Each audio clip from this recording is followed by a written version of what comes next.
PCMG conference. I'm Sarah Cockrell, I'm Joint Chair of PCMG, and it's nice to see so many familiar faces back this year, but it's also nice to see so many new faces, so welcome. Just a couple of things. Don't forget to go around the suppliers and fill in their initials to enter the prize draw. Don't forget to download the app. It's got details of all the sessions that are on, the delegate lists, etc. It's got the tweet hashtag on. We're not expecting a fire alarm to go off, so if one does go off today, we need to exit out the back doors and conference staff will direct us as to which way to go. And if anybody took one of the U-Sizer umbrellas tomorrow and is flying with cabin-only luggage, don't forget that you probably won't be able to take it with you. So first on stage this morning, we have Susie Job and Ed O'Regan, who are strategic business analysts from Nottingham Trent University. And they're here to present their journey from going from analysts to strategists. And it's a really good session, so I hope you'll enjoy it.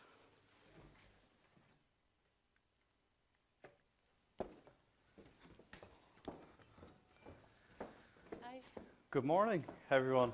Thanks for the lovely introduction, Sarah. The pressure's on now. Really, really good session. We'll let you be the judge of that. But just before we start and introduce ourselves, we just wanted to share some kind of key facts and insights about Nottingham Trent University, which will hopefully help you with some of the kind of context of our journey. So we have around 30,000 students across undergraduate, postgraduate research and international provision.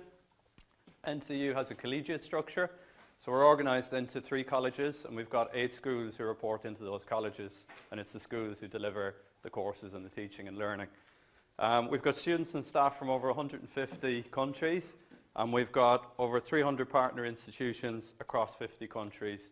So, as I'm sure you'll know too well, it's an increasingly global sector, and the organisation is becoming an increasingly global one. So, I'm Ed O'Regan. I'm a strategic business analyst in the Strategic Planning and Change department. I started my career in the food distribution sector, working in a technical role, then moving into a more technical analyst role. I then spent about 7 years in the financial services sector at Experian, working across a broad number of BA roles and across a broad range of national and international projects. And then just about 5.5 years ago, I moved into the HE sector at Nottingham Trent, and I joined the business analysis team in information systems at the time. And then about 9 or 10 months ago, along with Susie, I moved across into the newly formed Strategic Planning and Change department in my current role as a strategic BA. I'm Susie Job. I'm also a strategic business analyst at Nottingham Trent. Prior to that, I was at Siemens for about 11 years in the utilities sector. And apart from business analysis, my background is in operations, project management and business transformation. So we've had quite an interesting time as business analysts at Nottingham Trent in the last sort of 7 or 8 years, with the 2 of us recently moving into more strategic roles from an information systems role. This presentation was originally sort of put together for a business analysis audience, and I know there's some BAs in the audience today, but we're hoping that it's going to be relevant for sort of any change professionals that are in operational or project roles, sort of looking to move to more strategic or sort of business-wide types of roles. So I'll just take you through what we're going to discuss today. We'll tell you a bit about our old role and how we worked in the business analysis team. A bit about the wider context for us to be able to make a change. Ed will give you a bit of a comparison between what our old business analyst role and what our role is today. We'll talk about how we felt during the transition, because it was fun.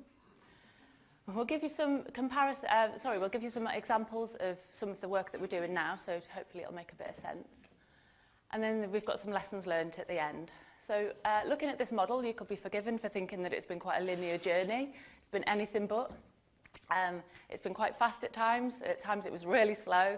Things went a bit backwards and forwards, but we thought that would be quite confusing in a set of slides. So this model here is reflected in the bottom right-hand corner of every slide and sort of highlighted. So when we start rambling on, you'll be able to work out how long you've got left to listen. So this is for Ed to tell you now about how we work. So, just to take you back in time a little bit to it was about 7 years ago that the business analysis team was originally established in information systems. And at the time, that was a new service, not just for information systems, but for the university, I guess. That was just before, it was about a year and a half before I joined the university myself. So I was coming in kind of slightly after the creation of the team, but still early in the evolution of the team. We were quite a kind of diverse bunch of individuals. The team kind of brought in people from different backgrounds, people from within the HE sector, people from outside the HE sector, from financial services, the utility sector, automotive, etc. And we also kind of came from a breadth of disciplines, like people came from within business analysis, from systems analysis. We had some people more from a kind of project management and operations background as well. But early in our team development, we actually covered the Belbin team profiling role. Some of you may be familiar with Belbin or have done it. And in Belbin, there are 9 different team roles. And we discovered that as a team, we actually covered 8 of those roles.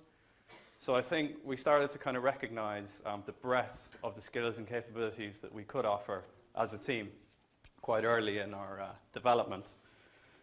And although we were quite diverse and different, and some would say dysfunctional, I think we were all unified around the kind of purpose of providing and promoting a really strong and a consistent BA practice. And we tried to do this by kind of living these behaviours really, being responsive, collaborative and supportive. We knew we needed to kind of establish a set of templates and processes pretty much from scratch for the team, but we also recognized the need to kind of constantly evolve and improve and tweak those templates and processes according to the changing internal and external environment. So we kind of sought to be responsive and proactive around that. I think as a team we also kind of promoted a strong sense of collaboration, and we did this by kind of encouraging early peer reviews of each other's work, by participating in other teams' meetings, and just by generally kind of promoting ideas and knowledge sharing, whether it be at kind of team meetings or more informally. And I think because we were often the kind of front face of the department as well, we always wanted to be that kind of supportive voice to our colleagues, both inside information systems and across the university in general. And we tried to kind of be helpful, and as our network kind of expanded and developed, we tried to kind of help people by pointing them in the right direction, of if we knew somebody who had some expertise in that particular area, or just by acting as a kind of sounding board for ideas and concepts and initiatives really. And I think what this started to do was it started to present some opportunities, probably beyond the traditional IT remit. Not sure if amazing is the right word, but definitely interesting opportunities. And that was also, importantly, I think that was also enabled by 2 other factors. Firstly, we had quite an entrepreneurial director of information systems at the time who gave us that kind of freedom and that creative license to actively pursue some of the kind of wider opportunities, probably a little bit outside of the traditional IT remit. Secondly, we had a really supportive business analysis manager at the time who was of a similar mindset, and he encouraged us to kind of take that personal risk in pursuing some of these opportunities. But I think importantly, he also kind of carved out some time for us to do it. So he made sure that we had some capacity and bandwidth to support. So we felt as a team that it wasn't just the kind of management team paying lip service to it, they were actually actively supporting us and empowering us to work on some of the wider opportunities. And I think that started to basically build our reputation as a team, and that started to grow, but I think importantly it was being recognised as a reputation as good problem solvers for not just IT problems but non-IT problems as well, and that was to stand us in good stead for what was to happen next. So in terms of the wider context for us to be able to make that change, obviously Ed's just talked about what happened within the team. In 2014 we had a new Vice-Chancellor, and with him he brought a new senior team, so the University Executive Team, or UET, and that initiated a new 5-year plan at the university. And you all know what it's like when you get a new 5-year plan. It sort of leaves leaders around the university understanding what it means for them, and also what their teams needed to do to contribute towards the delivery of their 5-year plan. So that created some opportunities for some interesting conversations for us.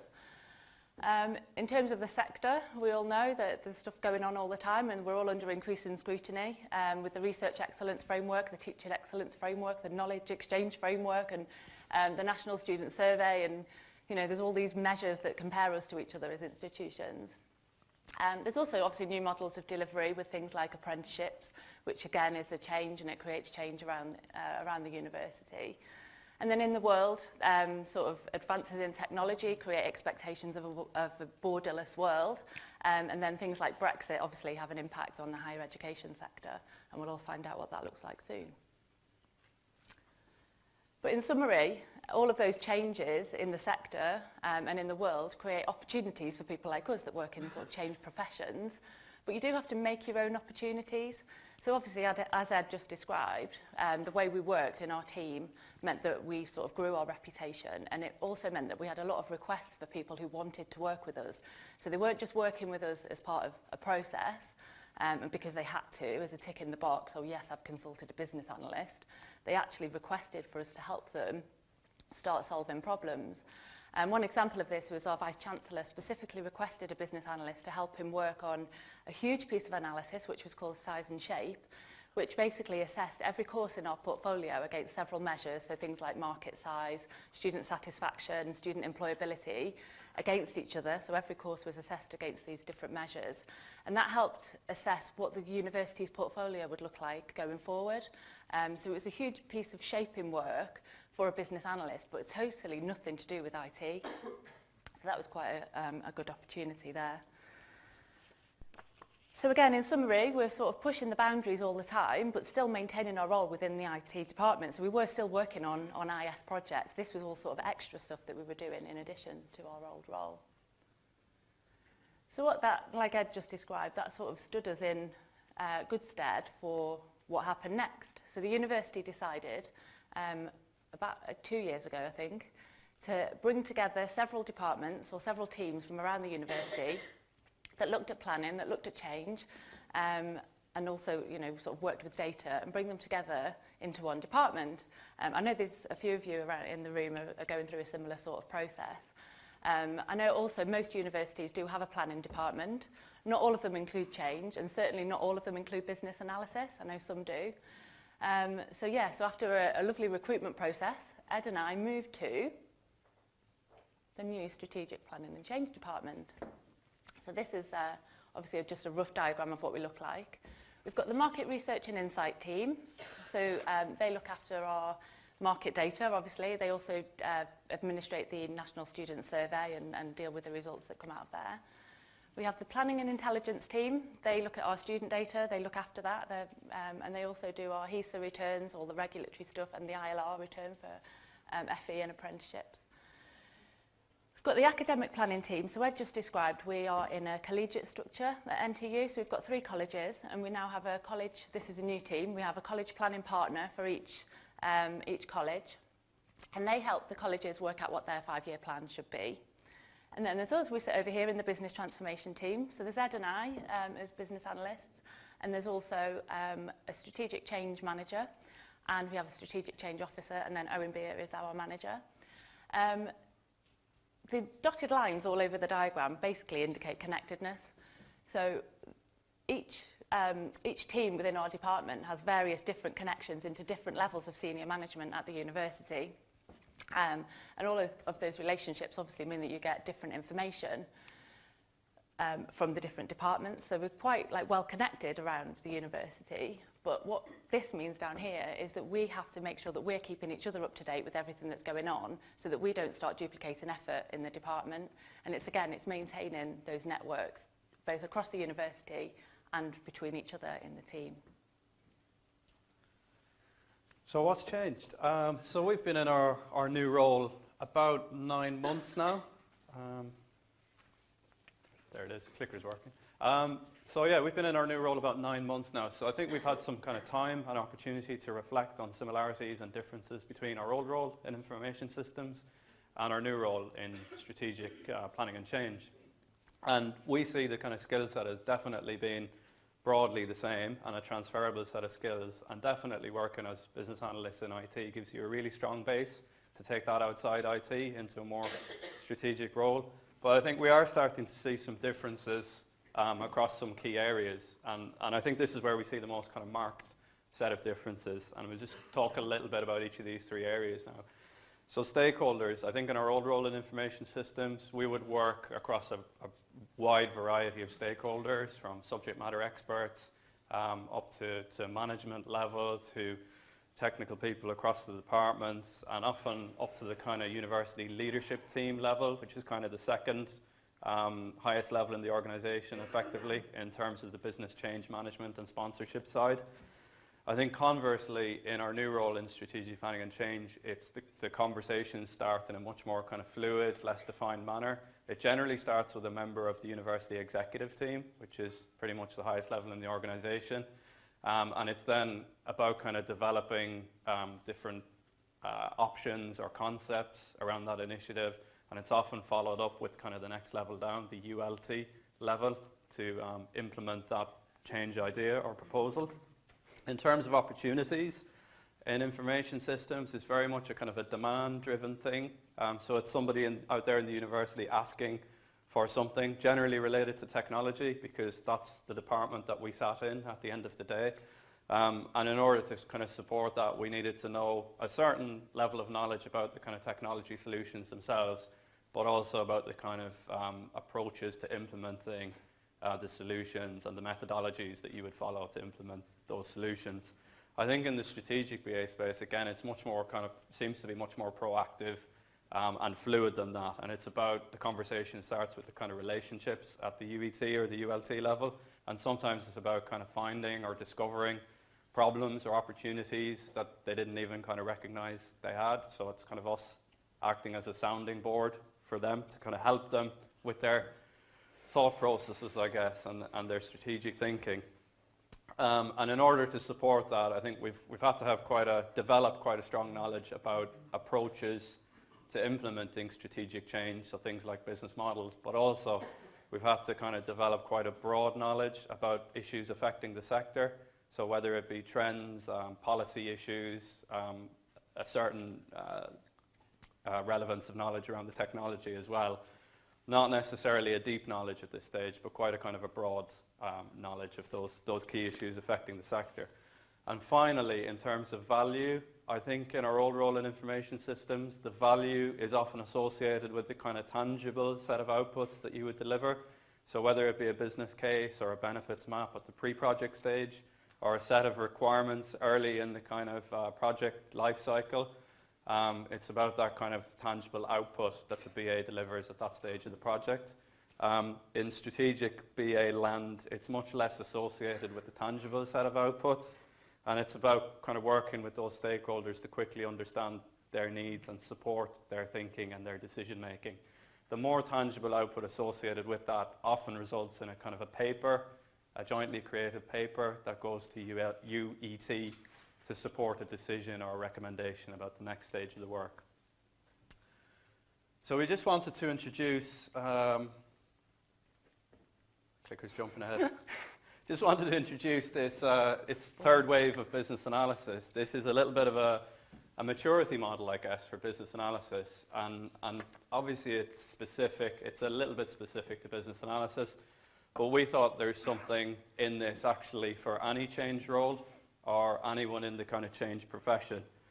We just wanted to highlight where we think we sat on this maturity model in our old role, where we sit now, and where we aspire to be in the future.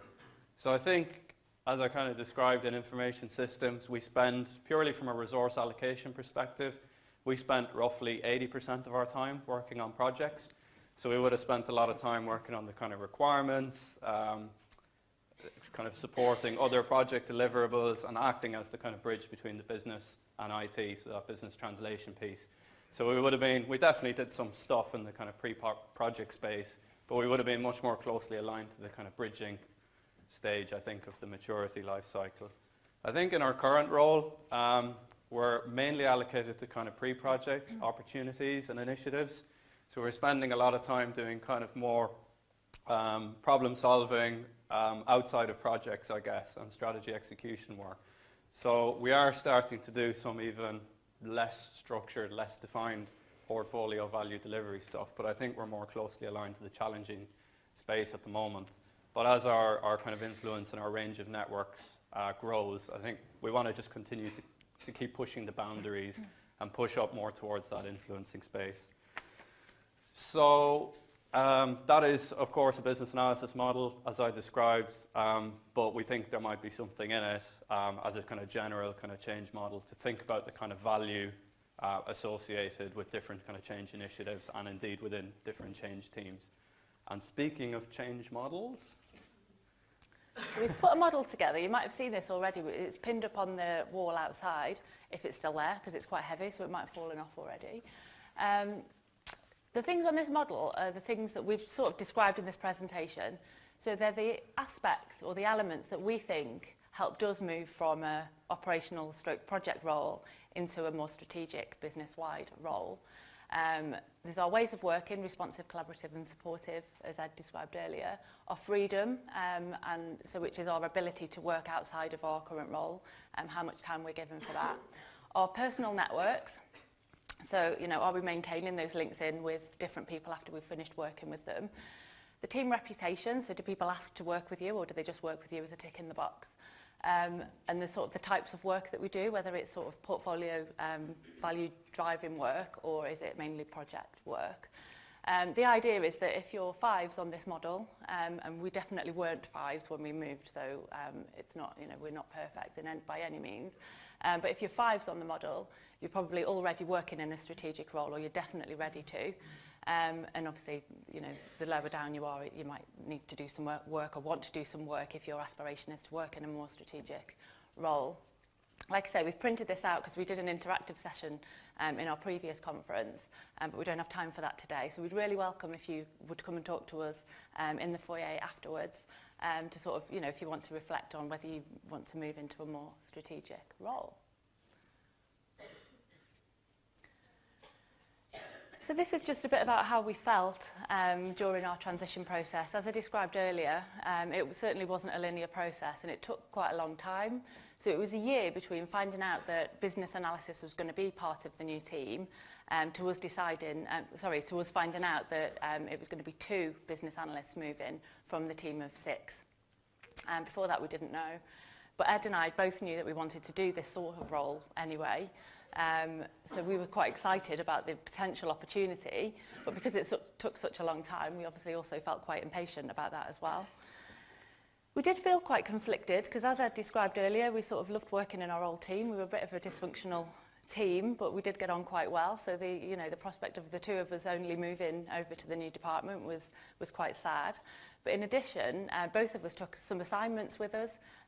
They agreed that it was a bit of a negotiation that we actually took a project each with us when we moved across into the new role, which was fine because you don't want to let people down when you're halfway through a project, but at the same time we wanted to move on and start working in our new and exciting roles and doing a different type of work. I've put stress on here, so obviously we're in the lucky and exciting position of being able to define our new service because it's a completely new team and it's a completely new role in the university, so nobody has any particular expectations of what it is that we're going to deliver. But they do have expectations on us as people because of obviously we've got all of those existing relationships around the university. So that sort of weight of expectation in a time when it is a new service and we're not 100% sure what that looks like yet, you feel quite a lot of stress because of the expectation. So we just wanted to give you a little bit of a flavour and some insights about some recent initiatives that we've both been supporting, because you might be wondering, what do we actually do? Which is a fair question. So I've been doing some work with the School of Art and Design recently, and just to give you a little bit of context, the School of Art and Design is one of the bigger schools at Nottingham Trent. We've got about 3,000 students, again that's spread across undergraduate, postgraduate, research, international, etc. Got about 300 staff, that covers the teaching staff, the research and then the support staff. And recently they appointed a new dean, probably towards the end of 2017. And as you can imagine, he's got quite a strong vision for what the School of Art and Design should be in the future. So an opportunity came up to help the dean to articulate and to start to embed that vision within his team. And I'm just going to kind of share with you some of the models that I kind of used to work with the dean to kind of co-create this vision, if you like. First one is a business model canvas. Some of you might be familiar with it. The whole purpose of a business model canvas is essentially to kind of come up with a bit of a compelling, unique value proposition, which is the bit in the middle. But you do that in a kind of holistic way just by considering other moving parts around that business unit, which is the school in this instance. And those are things like, who are your key partners? What are your key activities? Who are your kind of key customer relationships with? What customer segments are you trying to target? And then what's your cost structure and your revenue streams underpinning that?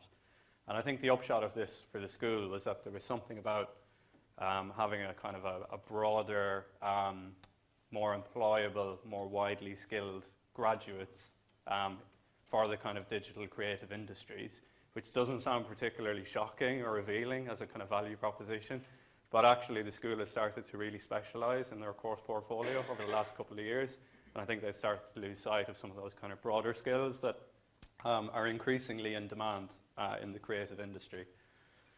This is an operating model which has been adopted from enterprise architecture, and here we simply compared resources on the y-axis versus ways of working on the x-axis, and the extent to which they're kind of localized or contained within the school, or globalized, or if that's the word, collaborated or shared more widely across the school or the college or the organization.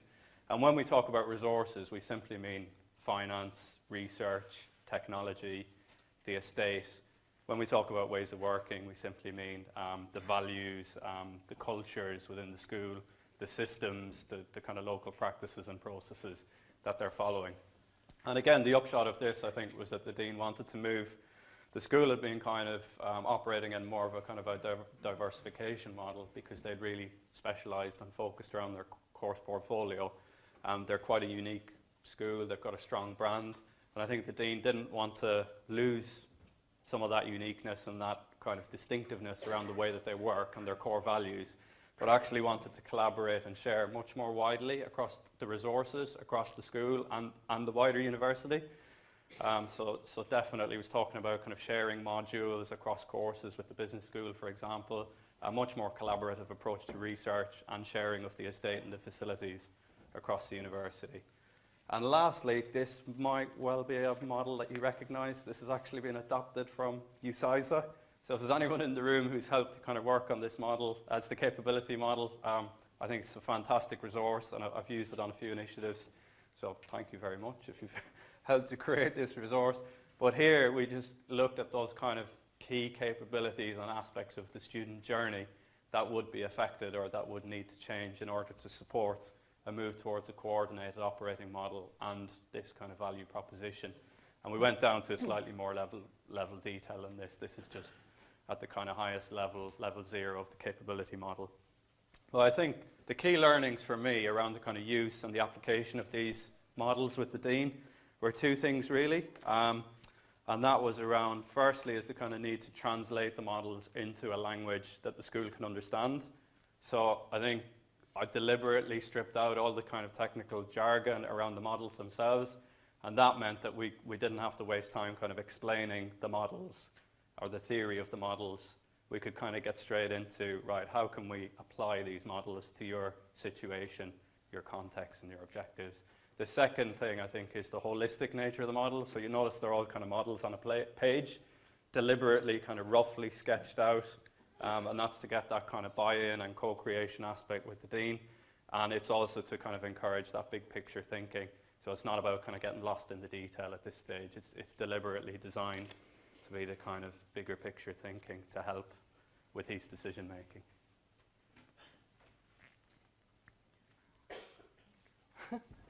So I've been doing some work with our School of Social Sciences. This is an example of where you get assigned a piece of work when in our new job that you think is one thing, and then it quite quickly turns into something else. So our School of Social Sciences are already growing to create a sort of a medical provision with continuing professional development for sort of nurses and other health professionals. So I was asked to go and speak to them to help them work out what they needed to do to implement this provision. And actually it became quite quickly during early conversations that they needed some help to stabilise the department. So the school has actually grown in size and doubled since 2012 from 3,000 undergraduate students to 6,000 undergraduate students, and they've had no change of infrastructure in that time. So all of the management team is exactly the same in terms of the size, so they're sort of creaking under the pressure. So the school had, the senior executive team in the school had already started to come up with options about how they might address this lack of stability. I say lack of stability, this, like I say, they're just sort of increasingly under strain in the management team. And they started to think of ways of how they might address this in terms of their structure and other options to deliver it before that they can then grow and deliver their ambitions in the medical provision. They weren't really sure about, so they come up with some options. They identified some pros and cons of each option, but what they weren't quite sure of was how to choose between the options and also how to demonstrate rigour in that decision-making process. So basically, I also did a similar thing to what Ed did with just a load of post-its. On the left-hand side, I've created basically an organisational structure. So each option that they came up with, I said, okay, well, what would this look like? If we did it this way, what would the department actually look like? And it was really a simple way of just sort of presenting back to them what they'd already said. And I think they'd come up with about 7 or 8 options. And quite quickly, Kathy, who's the Dean of Social Sciences, just by looking at these models, she said, well, that one won't make sense, that one doesn't make sense. And we threw away most of them, and we ended up with just 3 options just by creating an org structure for each of the options. She felt quite bad because she thought that, you know, she was throwing away a load of work that I'd done. But actually, for me, the key learning was it had helped her in her thought process, and it was actually a really easy thing to do. It just gave it a bit of structure. So once we had the 3, the next thing we did was a force field analysis. I don't know if anybody's used a force field analysis, but again, it's simple. It's a bit like a SWOT, but what you come out with when you do a force field analysis is a number. So you put all of your sort of strengths and opportunities on the left-hand side of the model and all your weaknesses and threats on the right-hand side of the model. And then you weight them, so you sort of score each one based on its relative importance or relative effect or impact on achieving your objectives. And you just end up with a score. And again, they've just found this a really helpful way of identifying gaps in their thinking, but also sort of moving their thinking along. And that's what it's about. So our role isn't to sort of deliver necessarily products or tangible outputs. It is just to help senior leaders with their thought processes. So we just want to finish really by kind of sharing some kind of learnings and reflections from our journey, particularly over the kind of last year or so, having made the move. Anyone in the room seen the film Fight Club? Please? First rule of Fight Club is? Thank you. So what do we mean by that? We mean, don't talk about business analysis. So what do we mean by that? We're finding that people aren't really that interested in the kind of role or the job description, if you like. We don't mean that disrespectfully to our own profession, but they don't kind of want to understand what business analysis is or isn't. They're just in the position that we're in. They just want to understand how we can kind of help them and support their thought process and actually add value to their decision making. Also, I think we're finding that they're not always interested, as Susie just alluded to, in about the kind of workings out. They want to see the kind of outcomes. I think they want to have the confidence that we've got the tools and the techniques and the frameworks in the background to arrive at those conclusions, but they don't always want to kind of see it. Perception is definitely important in our role, and it's increasingly important, I think, and relevant to any change roles. So being relevant and being seen to be relevant is increasingly important. I think for us the added challenge was that because we were an internal move, sometimes people have a bit of a perception of you in your old role and they can put you in a little bit of a box. And the learning for us is we basically just needed to ignore that and kind of hold the line and stay true to our new role and show and demonstrate how we can kind of add value in a different context, really. The strategic environment is all of those things. It is volatile, uncertain, complex, ambiguous. I think there is a bit of a VUCA acronym that they use in the consultancy world to describe that. And I think the learning for us there is the kind of need to be resilient, but also to kind of learn quickly and fail fast, adopt the kind of fail fast approach, learn about what's sticking, what's not sticking. It's about kind of throwing away what's not sticking. Susie alluded to it earlier about our kind of outputs. We need to not be too precious about the kind of lost work if you like, and just learn about kind of what's sticking and what's needed for the next stage of the analysis. And then we can kind of establish that credibility and trust and be invited back to the table for future opportunities and engagements. And we just want to finish on this quote really, because I think it resonates with us. This is a quote from Shackleton's expedition to the Antarctic back in the early 1900s. Clearly our our journey is nowhere near as exciting or as adventurous as that. But actually there is still an element of the unknown in making the move for us. We still have to kind of embrace a level of personal risk in making the move across the new departments. We're not particularly expecting honour or recognition, but we're definitely enjoying the journey so far.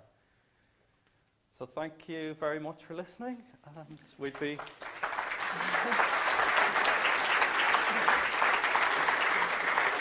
We run out of time. We run out of time for questions. I don't know if we've got time for Yes, I think Q&A. we've got time for a quick question, if we have one, for Susie and Ed. Hi, Greg Sharman, University of Leeds. You're describing here what I would tend to call a business architect. Where do you draw the line between those two roles, or in your mind, are they one and the same? That's an excellent question. I wish our manager was here to answer that. Trying to see where Greg is. He's right, he's at the back over there. He's got the Oh, sorry. Yeah, see the hand. Yeah, absolutely. I think in some of the models that I've used there with School of Art and Design, some of those are actually adopted from business architecture and enterprise architecture. I think there's definitely a crossover in the role for me, and I think there's a lot that we can learn. I think we've seen enterprise architects sitting in the IT department as well. So whether we're not enterprise architects, we're kind of focused around the analysis, but it is around the big strategic organizational change. So there's definitely crossover between the two roles, whether that's a direction that our department moves in or that's a direction that the IT department take. I think we'll be keeping a kind of close eye on that.